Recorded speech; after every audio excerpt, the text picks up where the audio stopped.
I'm Chris Waters, and we're back on the live stage. Day 3 of GameSpot's live coverage V3 continues.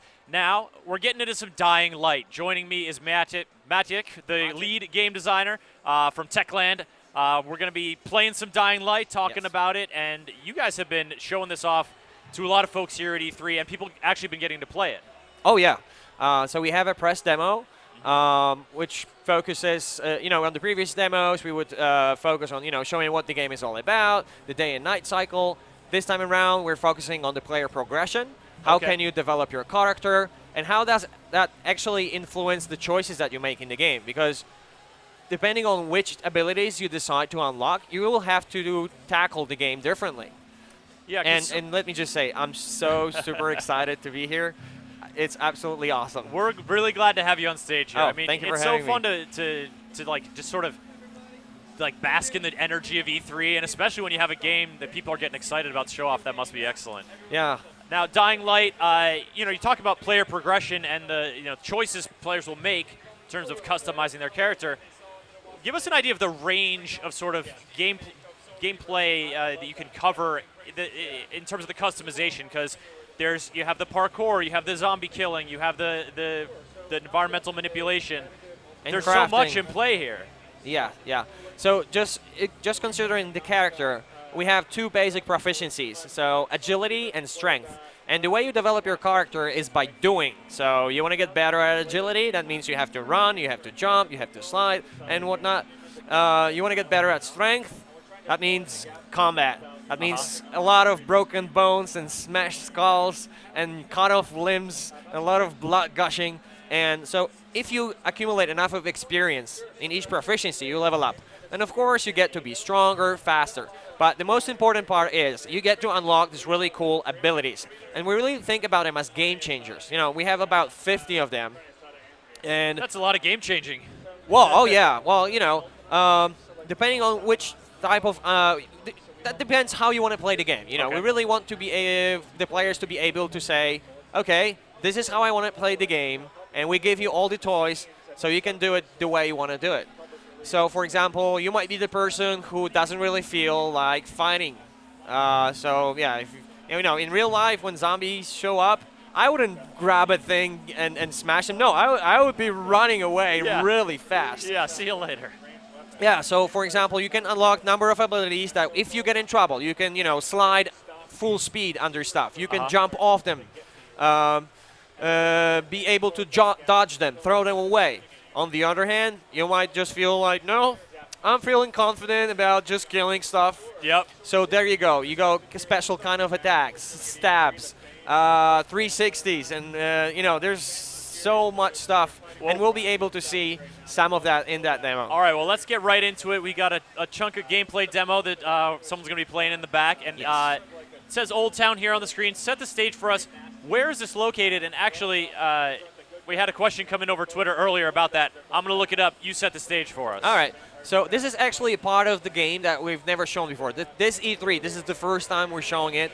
It has a completely different vibe to it. It's much more vertical. It's an old town, so you can expect beauty. Kind of decayed because it's still quarantined, but, little cafes, shop, tall buildings. All right, let's just jump right into the action. You missed a chance to say dive right into the action, man, and totally fun it up. Totally. Sorry. My English is not that good just yet. Quick question from Ali about the setting.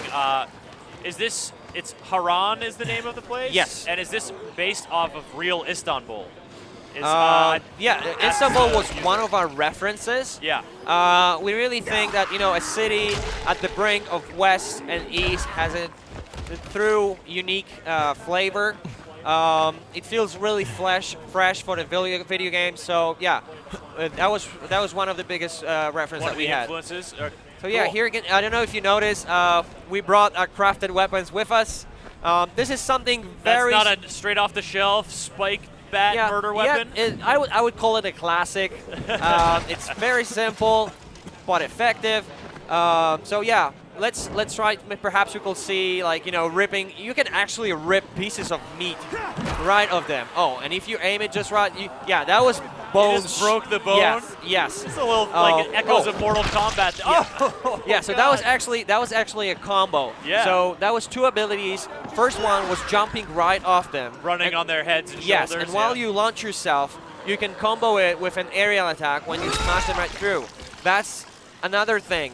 We call it we call it a Zapper X, and you can actually split a guy in half of that. Now, we gotta make sure that they don't come too close. We call them biters for a reason. Yep. That's another special ability. We call it. That was like was that swinging it all the way around? 360. Yep. So we can take the whole group with them.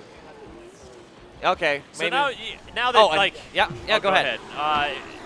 Now this one looks like it's got a little flame damage attached. Yeah. You can actually grab a little pieces, of metal, and a little gas tank here, piece of metal, duct tape, and you can create something like that. We call it flame slasher. So with this thing, you can actually cut them to pieces and burn them at the same time, like zombie grill. Now, of course, the brutalization of zombies is something Techland is very familiar with, having developed the Dead Island series. What in terms of what you guys, obviously there's just the visceral satisfaction of vanquishing your enemies in these sort of gory ways. Was that sort of the driving factor there for letting you sever limbs and chop them in half, or do you sort of is there a strategic element too to taking down the zombie would take a little bit of effort, but if I chop its leg off at the knee, it's not going to be able to pursue. Oh yeah, well, kinda. Okay. So always, where are you guys at it's on always that spectrum? best to go for the head. Yeah. Because you can cut their limbs off. You can cut a leg off. It's still gonna crawl for you. It's still gonna crawl, yeah. So, but for example, you can choose a special ability. Oh, and here, actually, just pointing that out, we can actually bring the infected to help us. We just made a lot of noise, bring them infected to kill other humans. But coming back to your question, you could try an ability where you knock them down and just stomp them on their heads. That's an easy kill. Again, but that's your choice. You can concentrate on breaking them, just try to avoid it, you don't have to kill them. And yeah, making the game as visceral as possible. Yeah, that was the idea right from the start. We really try to make combat as meaty as possible. All these splats and breaks. That's a drop kick. That was really good. Drop kick of the zombie off the roof. I like that a lot. One of our reference was, do you remember the movie Ninja Assassin? Yes. Yeah, the way the weapons sound, all the blood splats, it was so awesome. So yeah, we definitely want to bring that kind of experience, really touching it. You can feel it, and the weight of weapons. We really try to make it make you feel the difference. It's different if you use the baseball bat. It's different if you're swinging a pot. It's different if it's two-handed hammer. Oh, beautiful headshot. It's just really just fun to watch these jump kicks and baseball bat swings. Oh, you saw that meat going that was off? gross, man. I want to see some zombie guts. I like that they aren't just limited to being on the ground. So it's not just I'm on the roof, I'm totally safe. No, because that gives you the chance to kick zombies off roofs, which is awesome. But we did see something earlier that I would like to ask you about. Yeah. Mobility is such a huge part of this game. We saw, walking on zombies, sort of parkour stuff, mantling on surfaces, climbing up walls. There was a little grappling hook type thing, right? So talk about that a little bit and how that sort of opens things up for players. Right, well, grappling hook brings yet another level of how you can traverse through the wall. And you don't get it from the start. But as you progress, as you get better, you start to be really smooth at traversing. But still, you will find yourself in situations that, you can run into a dead end. And having that thing, it's a lifesaver. And there you go. Of course, you can also use it offensively. You can, grab somebody's leg and just pull it off the roof. It seems like so much of this is just you guys thinking of what would be really funny, goofy, nasty ways to just you have no idea. We have people showing up at the office and they're like, you know what? I was taking a shower and I have this really awesome idea that it would be so cool to do this, and we're like, yeah, all right, let's do it. Let's do it. All right, Maciej, I have a bunch of questions coming in on Twitter, so I want to fire them at you real quick. One of them sort of ties into that that mobility we were talking about. Stephanie Harden wants to know about fall damage being an issue. Like, how, if you're falling off a roof, how do you guys, do you take damage from that, or can you drop a significant distance, or can you land on safe spots? How does that work? All right, so, well, if you fall from too big high, you're going to die. Okay. But such is life. But there are a number of objects that you can use to break your fall. A number of them were visible in the demo. I think I saw an awning over like a fruit little stand or something. like a tent, or bags of trash, or a car roof. There's a bunch of stuff that you can use to break your fall. All right. On top of them, there's a number of abilities, like free running abilities, that you can use to be able to not die while falling. So, for example, a roll. A lot of people was asking, can I perform a roll? And a lot of people do like, yes, you can. All right, got a few more. How can you upgrade your weapons? Stuart wants to know. We sort of touched on that a little bit with, slapping the battery to the axe, the lighter to the machete thing, whatever it was. Is that stuff that you're finding in the environment and crafting similar to Dead Island? Yes. So while you're exploring the game, you find loot, a little piece of metal here, a little duct tape, some wire, a gas tank, and then you can combine it all together. And you can create weapons that feel, that suit your playstyle. Like, so you kind of feel like the guy that likes heavy weapons, so you can upgrade your axes to make as much damage as you can with those. You can use knives. We have like 100 of base weapons, so and they're pretty much, you can modify them all. So lots of options there. Final Absolutely. question from Dejan wants to know off Twitter. How does the game change when you play co-op? Well, first of all, it just gets more awesome. Like, it's everything you do with friends. It makes it that much more awesome. It just gets better. I mean, that's one of the maxims of game design, I think. Yeah. So, that depends how you want to play it. Okay. So you feel like cooperating.